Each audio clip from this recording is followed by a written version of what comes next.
Hello, this is Elizabeth Chu, the CEO of the South Carolina Historical Society.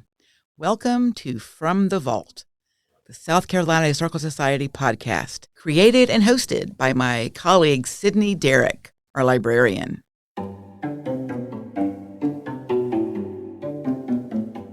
This podcast will demystify archives. I am passionate about convincing people that archives are not in any way boring. They are, in fact, incredibly interesting. Who doesn't like to read stories about other people? Imagine spending all day long in a library reading someone else's diary. That is what historians and people who use archives do every day. From the Vault, we'll be telling stories of all South Carolinians from the perspective of the many fascinating items in our large and important archival collections. Hello and welcome to our podcast. As you just heard from Elizabeth, I'm Sydney Derrick, librarian here at the South Carolina Historical Society. In this episode, we're discussing a woman who played a role in colonial South Carolina and Georgia as peacemaker, translator, and liaison to Native Americans, specifically those in the Creek Nation.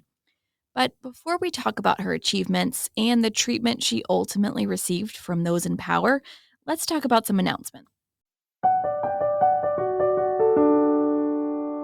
We have several newly digitized manuscripts available on the Lowcountry Digital Library, including American Revolution records from our discrete collection with letters from William Moultrie, Christopher Gadsden, James Mason, and more. You can also now view an early register from the Circular Congregational Church here in Charleston and the paybook for the 2nd South Carolina Regiment for 1775. All of that is available to view for free on the Lowcountry Digital Library's website. And if you haven't had a chance to take our architectural tour of the historic fireproof building in Charleston, now's your time. Our education coordinator, Melina Teston, offers the tours every Friday at 2 p.m., and those are located at the Fireproof Building, 100 Meeting Street in downtown Charleston. Head to the events tab on our website, schistory.org, for more information. All right, back to today's episode.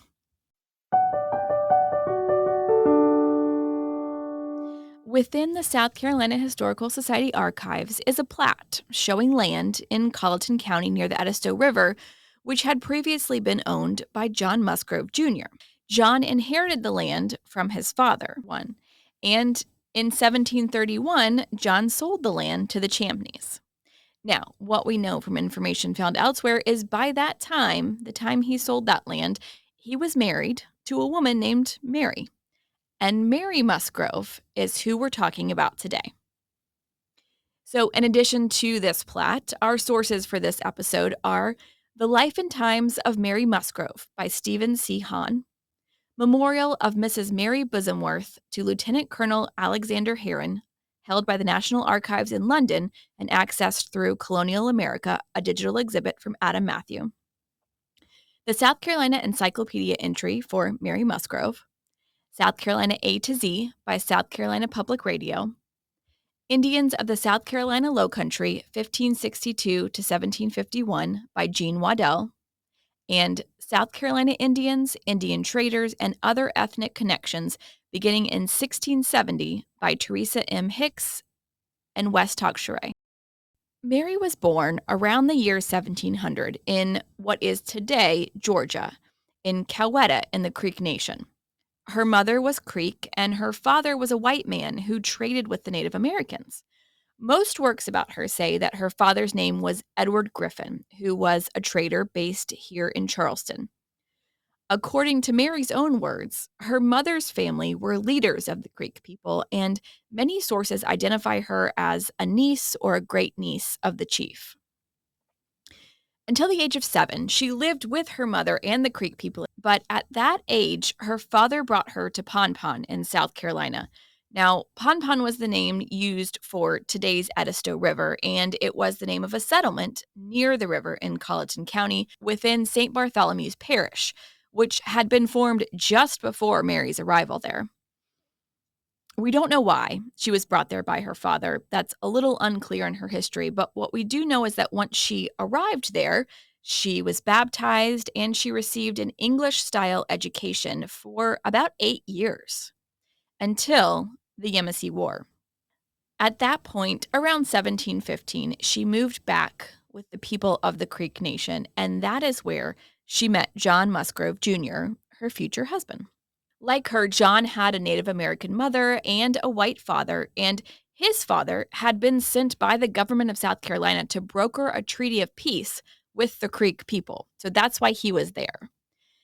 After they married, John and Mary moved back to South Carolina to the land that John had inherited from his father in Colleton County. And they lived there for about 7 years, according to Mary.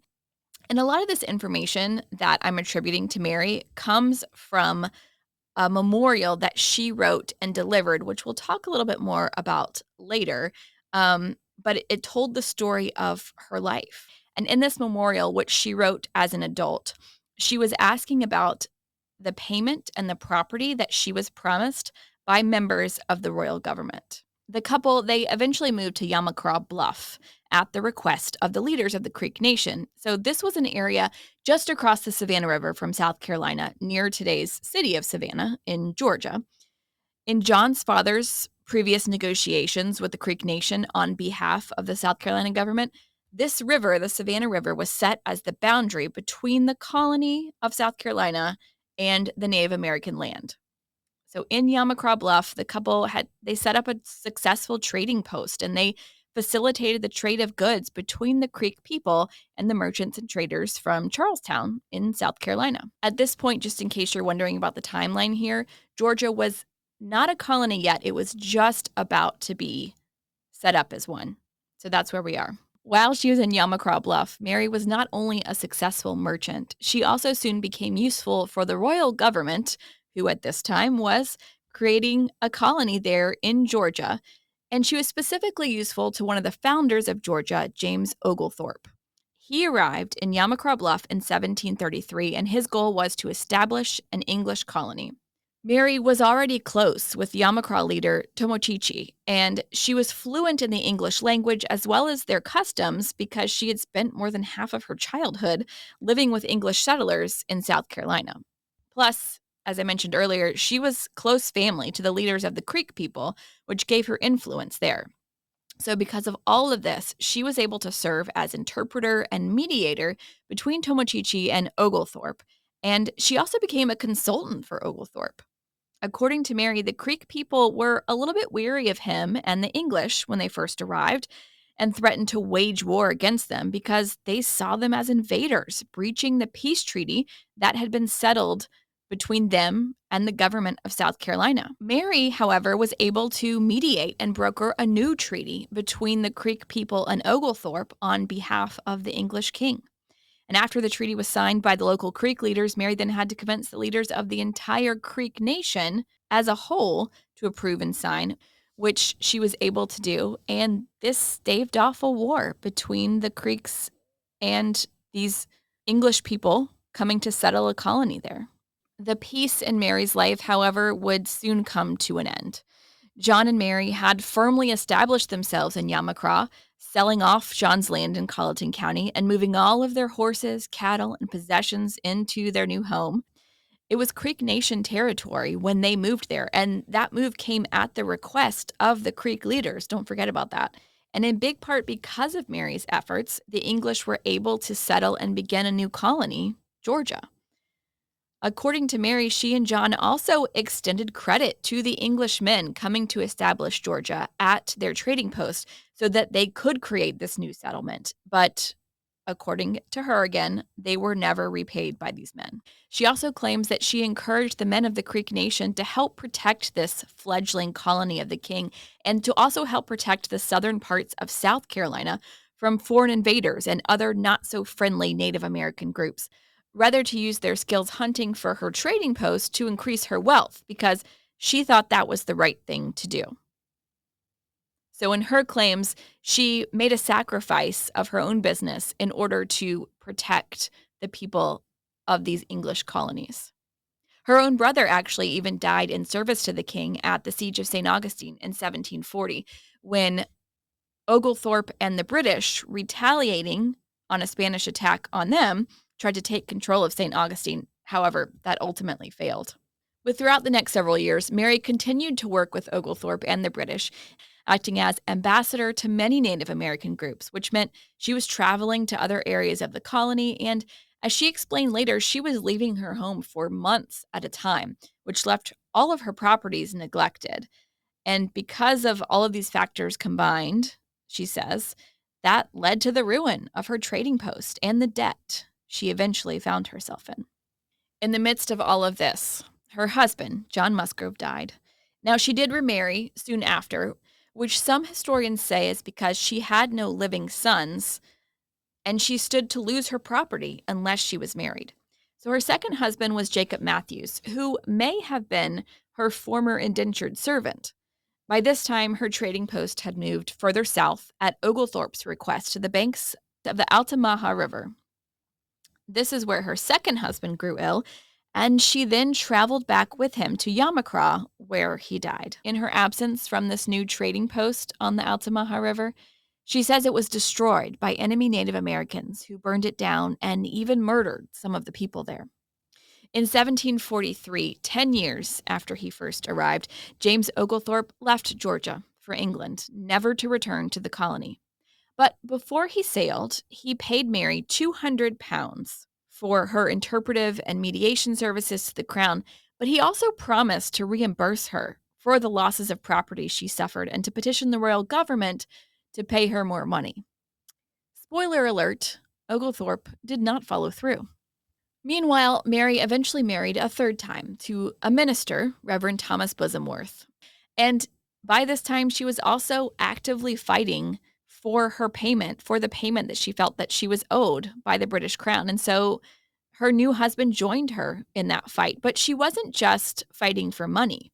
The land that she claimed was hers had been taken from her, declared by the English to not be hers at all. It was land on the coast of Georgia that the Creek Nation had given to her in a ceremony that was attended by colony officials, perhaps on purpose to make sure they were witness to it, but she did not have the official title to it from the colony's English government. At the time of that ceremony in 1738, the British had only had an established settlement there for about 5 years, and officials were reluctant to grant her the land title, so they just didn't. They just kept putting it off. In order to have papers proclaiming the land hers, Mary had planned to travel to England to plead her case in person. On the way, though, she was once again pulled into helping the English, this time here in South Carolina. Her travels were derailed when, in 1752, South Carolina's governor, James Glenn, asked her to return to her old job and intervene as a mediator to stop a war between the Creek and Cherokee peoples, which was affecting the economy and welfare of this colony of South Carolina. When Mary stepped in, a group of Creek people led by a leader named Acorn Whistler had already killed 4 Cherokee delegates who were on their way to negotiations in Charleston about this conflict. To maintain peace, Mary determined that an act of justice was necessary and convinced Acorn Whistler's tribesmen to kill him. Mary successfully sold this idea to the rest of the Creek people, and by this, she was able to pacify the Cherokee. For this mediation, Governor Glenn had promised Mary payment, which she was in desperate need of. But it was the second time a government official representing the crown did not follow through for Mary. No money was given to Mary, although the South Carolina legislature did award her land back in Colleton County, and Governor Glenn promised to back Mary's claims for her lands in the neighboring colony of Georgia. 5 years later, skipping ahead a little bit, Mary was still fighting for her property when once again her services were needed. The governor of Georgia, Henry Ellis, was worried about an attack by the people of the Creek Nation, and he knew that Mary was a skilled negotiator. So for her help in quelling a war, he made a deal with her.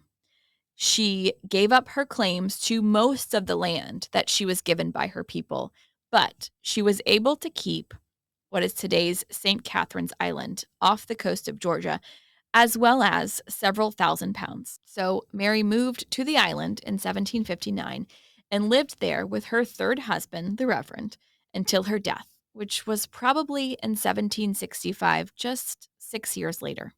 Mary had no children who survived into adulthood. After her death, her husband later remarried and did eventually sell the land that Mary fought so hard for.